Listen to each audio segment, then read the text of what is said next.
Champions ট্রফির hybrid মডেলের প্রভাব পড়বে বাংলাদেশের উপরও। টাইগারদের খেলতে হবে আরব আমিরাত ও পাকিস্তানে। ধীরে ধীরে কাটতে শুরু করেছে চ্যাম্পিয়ন্স ট্রফিকে ঘিরে সব জটিলতা। আয়োজক পাকিস্তান হাইব্রিড মডেলে হওয়া এই টুর্নামেন্টের জন্য নিরপেক্ষ ভেন্যু হিসেবে সংযুক্ত আরব আমিরাতকে বেছে নিয়েছে, যেখানে আগামী 23 ফেব্রুয়ারি মুখোমুখি হবে চিরপ্রতিদ্বন্দ্বী ভারত পাকিস্তান। টুর্নামেন্টের উদ্বোধনী ম্যাচে পাকিস্তান 19 ফেব্রুয়ারি করাচিতে নিউজিল্যান্ডের মুখোমুখি হবে। পাকিস্তানের মাটিতে হতে যাওয়া 2025 চ্যাম্পিয়ন্স ট্রফি নিয়ে জল ঘোলা কম হয়নি। হাইব্রিড মডেলে সুরাহা হওয়া এই টুর্নামেন্টের সূচি ও ভেন্যু চূড়ান্ত হয়ে গেছে বলে খবর ক্রিকেট ভিত্তিক এক সংবাদ মাধ্যমে। তবে এখন পর্যন্ত আনুষ্ঠানিকভাবে সূচি প্রকাশ করেননি আইসিসি।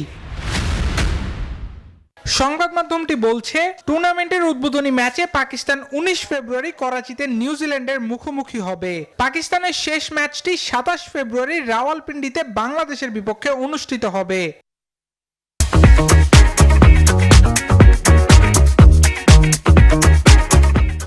চ্যাম্পিয়ন্স ট্রফির হাইব্রিড মডেলের প্রভাব পড়বে বাংলাদেশের উপরও। টাইগারদের খেলতে হবে আরব আমিরাত ও পাকিস্তানে। দুবাইয়ে 20 ফেব্রুয়ারি ভারতের সাথে খেলবে বাংলাদেশ। শান্তদের বাকি 2 ম্যাচ হবে পাকিস্তানে।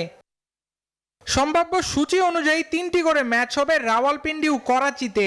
এছাড়া একটি সেমিফাইনাল ও ফাইনাল সহ 5টি ম্যাচ হবে লাহোরে। ভারত পাকিস্তান ম্যাচ সহ 3টি খেলা নিরপেক্ষ ভেন্যুতে অনুষ্ঠিত হবে। তবে ভারত শেষ 4-এ উঠে গেলে সেমিফাইনাল আরব আমিরাতে সরিয়ে নেওয়া হবে। চ্যাম্পিয়ন্স ট্রফির গ্রুপ এ তে পাকিস্তান, ভারত, নিউজিল্যান্ডের সঙ্গী বাংলাদেশ। গ্রুপ বি তে আফগানিস্তান, অস্ট্রেলিয়া, ইংল্যান্ড এবং দক্ষিণ আফ্রিকা। আল দাইয়ান, নিউজ 24।